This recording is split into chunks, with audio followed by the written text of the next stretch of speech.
Everyone can hear me now. Sorry, I did not have the chat open. I did not see that. I'm really sorry. So as Kim had said, I was the 2021 Summer Internship winner, and I completed my research on Amish and the COVID-19 pandemic. So some background, approximately 39,255 Amish have been living in 235 church districts in Lancaster County, in addition to more than 20,000 conservative Mennonites. Beliefs and regulations vary between church districts, so you will see many different ways of being Amish. At least 6 deaths were reported from COVID-19 in the Old Order Amish of Lancaster County, just between January through June of 2020. Estimates were published that as much as 90% of households in the Plain community have been hit by COVID-19. It has been noted by Penn Medicine and elsewhere that the Amish community ceased church gatherings in the first few weeks of the pandemic, and upon noticing that their English neighbors eased up on preventative measures, they resumed church gatherings. And then this is a letter that was published in the Diary, which is an Amish publication consisting mostly of different letters sent in from various Amish communities around the country. And they said, my thoughts often go back to a year ago, over the time of the shutdown when we did not have church services for 6 weeks, including over Easter Sunday. It seems with the vaccine and warmer weather, the virus has slowed down a lot. So as you can see, they did cease church gatherings. It does seem that, you know, upon noticing that their English neighbors were not really taking these preventive measures anymore, they also kind of let up on them. This reversal proved deadly. Nationwide data analysis found a spike of 125% excess deaths in Amish communities in November 2020. I'm sorry, I don't know why there's a typo there. It has been widely observed that vaccination attitudes among the Amish largely resemble the surrounding rural communities. A study conducted in Holmes County, Ohio, which is another major Amish settlement, found that upwards of 75% of Amish respondents would reject a COVID-19 vaccine if offered. Furthermore, it had found that the refusal of childhood vaccines had climbed by approximately 45% since the last major study of that settlement from just a decade ago, which seems to mirror a wider societal phenomenon of growing vaccine hesitation and refusal. So these statistics are very concerning and show that it is not simply the COVID-19 vaccine that is becoming an issue, but childhood vaccines altogether. And then this is kind of blurry, I'm sorry. I found this interesting. It was a New York Times article from 1979. In 1979, there was a polio outbreak in various Amish communities across the country, including here in Lancaster. And it had spread, you know, almost solely through unvaccinated Amish and Old Order Mennonite communities. And upon, you know, finding out of this vaccine hesitancy, there was sort of, you know, nationwide media outrage, which I think really highlights the fact that there was a sort of, that they were sort of at odds with larger society over their vaccine hesitancy. Whereas, you know, now we're seeing a shift where their vaccine patterns are kind of following larger society. And then when the New York Times article had appeared, it was noted that the Amish community had already begun taking up the polio vaccine en masse. So with this 1979 polio outbreak, once it started hitting the community, they were fairly quick to start to uptake vaccines against it. The epidemic was also seen as a particular oddity because polio was already thought to have been eradicated in the US. So this just shows that that vaccine hesitancy was really at odds with larger society at that time. By June of 1979, more than half of the nation's Amish had already received at least one dose of the polio vaccine. So this epidemic had started around late January of 1979. So within a few months, there was already large uptake in the vaccine. The role of bishops, the bishops did play a large part in this. So this is an article that had appeared in the Gospel Herald of June 1979. And this was just reporting on the fact that Amish bishops across church districts were largely cooperating with these programs to immunize previously unvaccinated Amish against polio.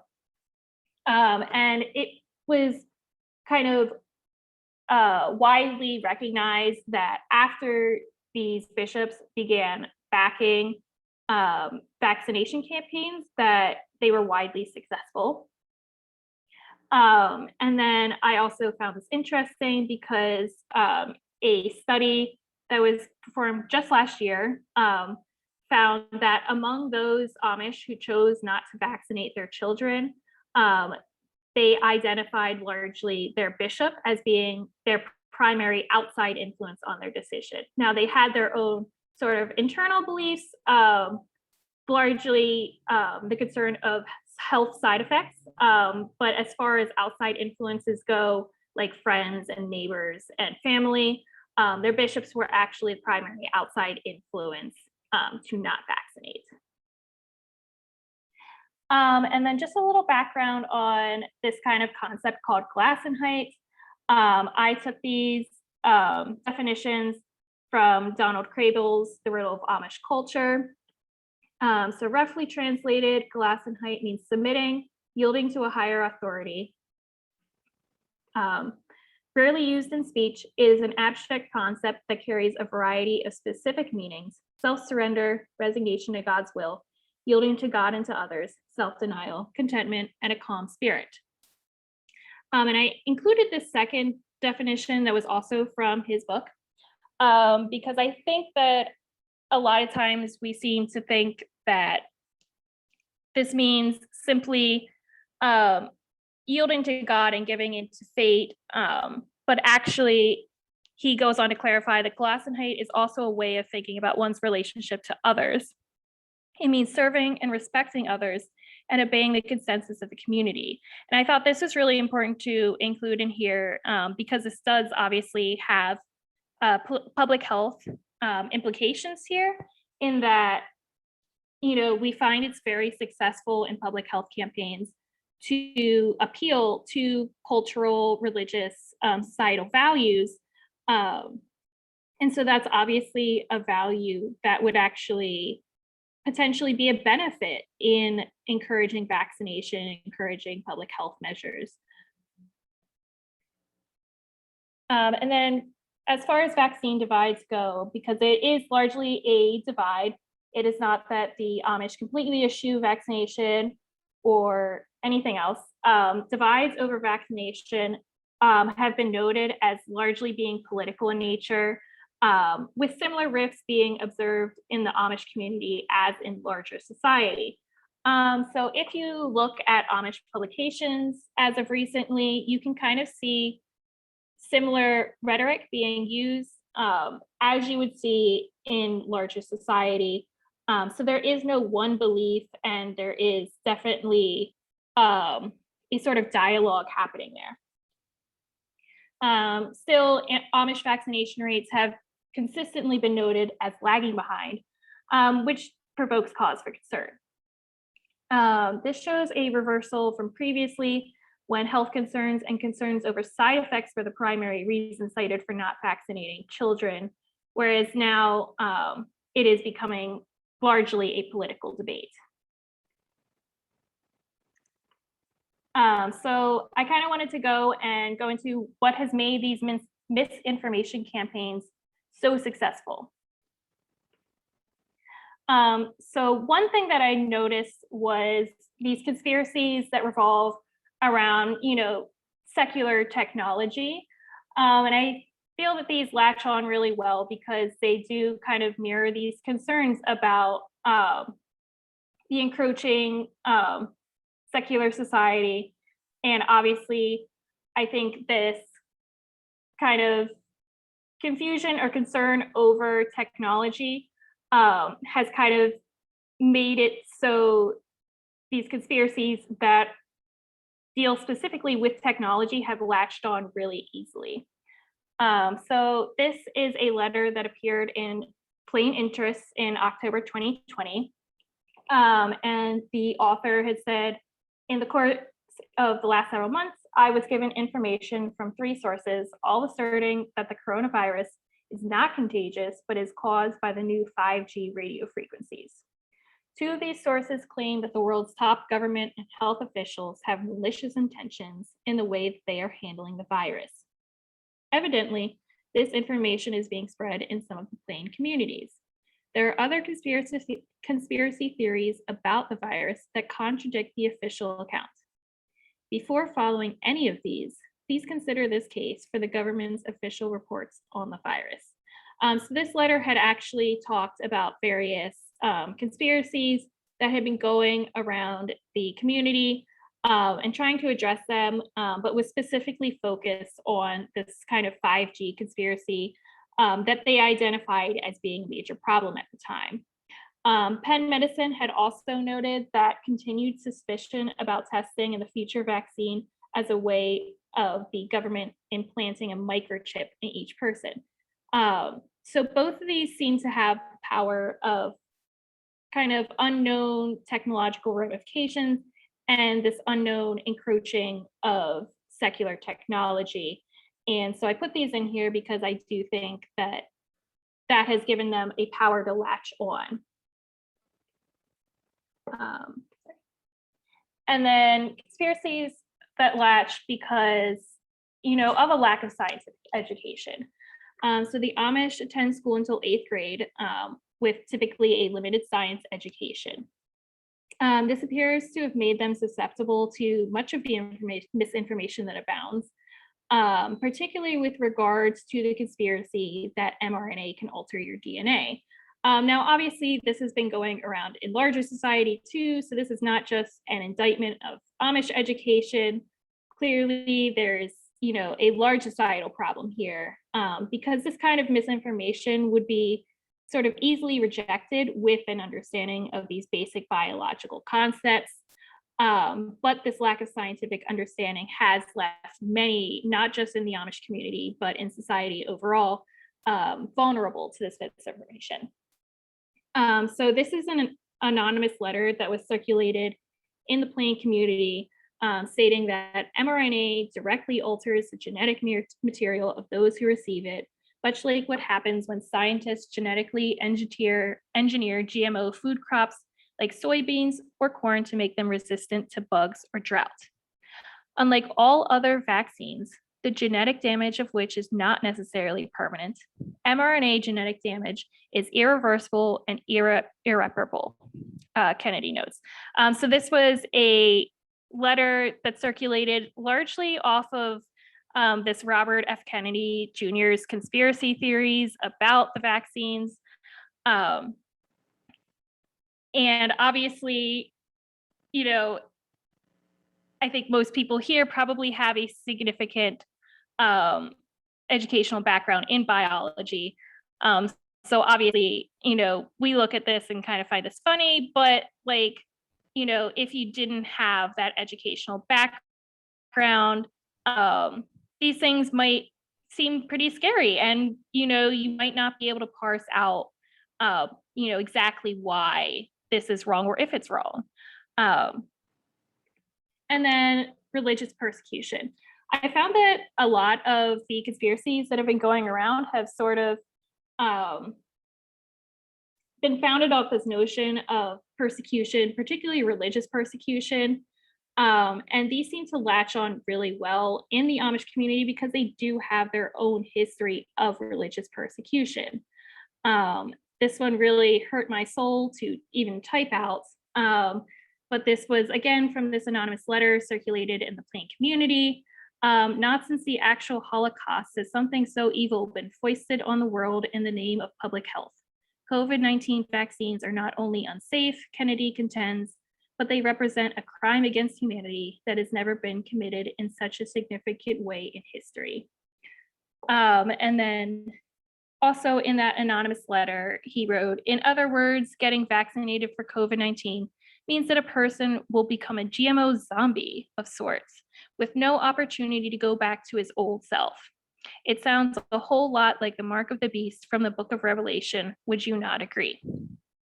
So the first one's kind of, latching on to this conspiracy of religious persecution, which obviously kind of plays on some fears there, which I think makes it very effective. And then the second one is, also clearly trying to play on religious fears, religious beliefs, to kind of drum up some fear about this vaccination. So obviously, the effectiveness of these conspiracies seems to be that they prey on their own cultural history of violent persecution. I noted the popularity of a book called Martyr's Mirror, which is accounts of Anabaptist martyrdom and persecution. And so this is one example of a book that's very popular in the community. And so I think that, the deep knowledge of these accounts of persecution really have been something that they've grown up around, that they really, are immersed in. And so conspiracies like this, I think, really play on their own knowledge of their own history and of these fears of continued persecution. And so, yes, we could perhaps point to the persistent underlying theme of persecution in recent COVID-19 vaccine misinformation as being one of the driving factors of its spread through the Amish community. So then looking forward, I think we're looking at definitely a shifting public health landscape. Looking at the Amish community's response to COVID-19 and vaccine hesitation is not particularly different from society in general. So I think looking at them, we're kind of looking at shifts in all of society, which, is something to really think about ahead of time to kind of try and stop this shift that is happening, because it is obviously very dangerous, as we've seen. This shows first and foremost that their vaccine hesitancy is no longer at odds with larger society, but is now sort of falling in line with the views of surrounding rural society. The spreading of the same misinformation through the Amish community also seems to illustrate a more porous border than what we seem to normally imagine between the Plain community and the English communities, potentially even more so than in the past. And then even more so, this lack of access to the internet to combat this misinformation creates sort of a vacuum where misinformation is being spread into the community through contact with English society, and then with nothing, I shouldn't say with nothing. There's definitely publications and everything, public health campaigns, but this sort of inability to have quite the same access to information that we do can leave it fester, largely unabated to a degree. And then targeting public health campaigns. So, I think if we're looking at misinformation that is specifically targeting cultural beliefs or phenomena and is latching onto them, that we also need to think about how to make public health campaigns effective by also appealing to cultural beliefs. So as I mentioned, specifically, that's why I brought up glass and height, is because thinking of the larger society is something that is in their beliefs. And so targeting public health campaigns to beliefs like that may be very effective. remaining sensitive and working to understanding why some of these common streams of misinformation have been effective, like preying on pre-existing misunderstandings and fears of adverse health effects. So as studies have shown, this was already a concern among the Amish with regards to vaccination. I shouldn't say all, but among those who showed vaccine hesitancy, this was a primary reason. And so the misinformation that claims there are adverse health effects to the COVID-19 vaccine seems to already prey on existing fears. And then, as I mentioned, these conspiracies latch on to fears of technology, fears of religious persecution. So just understanding why those have been spreading the way they have, why they've been so effective, I think is really important to modeling public health campaigns that will be effective. And then remembering, just keeping in mind that deciphering which sources to believe is difficult with a limited science education. So, obviously they've gotten messages from conspiracy theorists and they've gotten messages from public health advocates, but that doesn't mean that it's, necessarily easy or obvious to choose which source to believe when you have a limited science education. So I also mentioned that explaining how or why a piece of misinformation is untrue and combating it with scientific facts, especially just foundational knowledge, may be really effective, just because so much of these conspiracies are latching on to the fact that there's a difficulty in identifying believable sources. And then that is the end of my presentation. So if anyone has questions, anything they want me to go back to, anything like that, you can put it in the chat.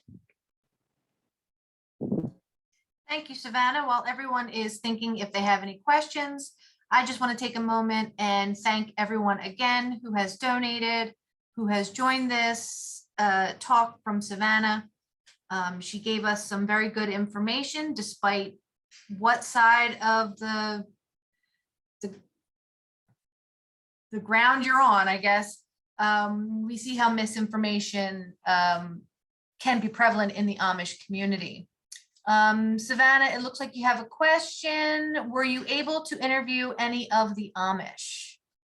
No, I was not able to. I did try and contact some people who have contacts with the bishops and everything. I was told that at this point it probably wouldn't be possible, but I do hold out hope that maybe eventually.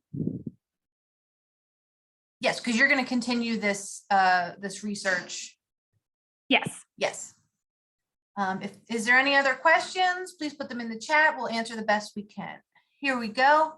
Does the fact that the Amish don't have health insurance affect their willingness to get vaccinated, even though the vaccine is free? Yes, so there's actually been quite a few studies basically on the fact that because of this lack of health insurance, the Amish typically eschew preventative medicine in general, not just vaccination. And so, yes, so vaccines, even though it is free, that is something they eschew partially because of that. And there was even studies that showed that they prioritize getting childhood vaccines and other preventative care to children who already had pre-existing health conditions. So we can see that because of the lack of health insurance, they sort of prioritize. Any statistics? I do not have statistics on deaths and hospitalizations because quantitative data was so hard to come by. I kind of focused on this qualitative data. Another question is, what might be Kennedy's motive in encouraging the Amish to not get vaccinated? So he, I don't think was specifically focused on the Amish. His conspiracies kind of were all over the news. He kind of just was spewing them to anyone who would listen. And they were reproduced in this letter. The letter was not written by Kennedy himself, or at least I'm assuming not. I can't really speak to Kennedy's motives. I think he maybe just likes to be in the news, but I cannot really pin down his motives. He's said quite a lot of interesting things. Okay, so without getting too political, as we're not here to talk about politics, Right. do you think there is any link to their current beliefs and the fact that the Republican Party has targeted them for votes? I mean, it is certainly possible, and it's certainly something that has been talked about. I could not tell you one way or another.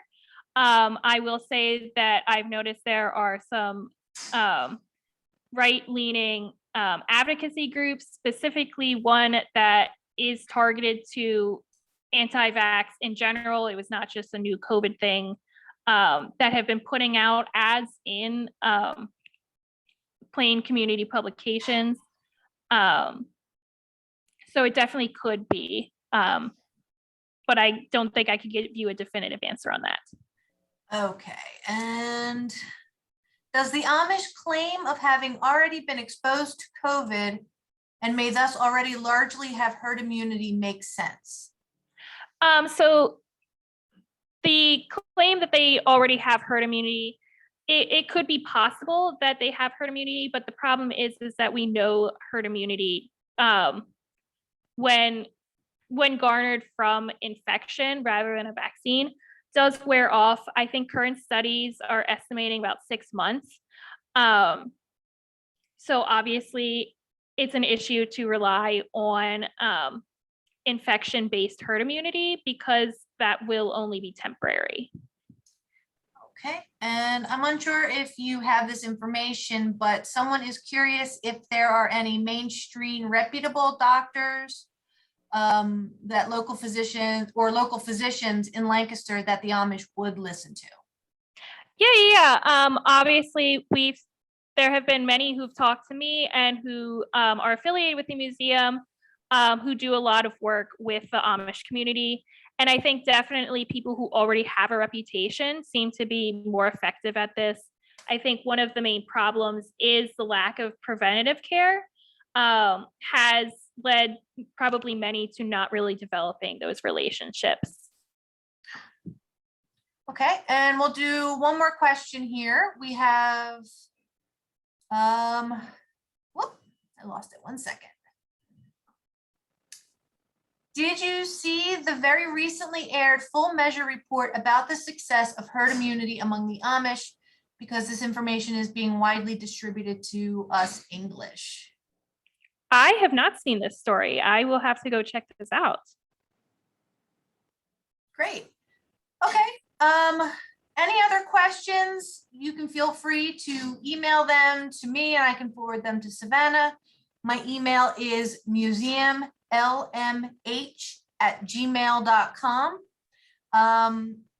Everyone, again, thank you so much for donating, for having spent the time here to listen to Savannah's talk.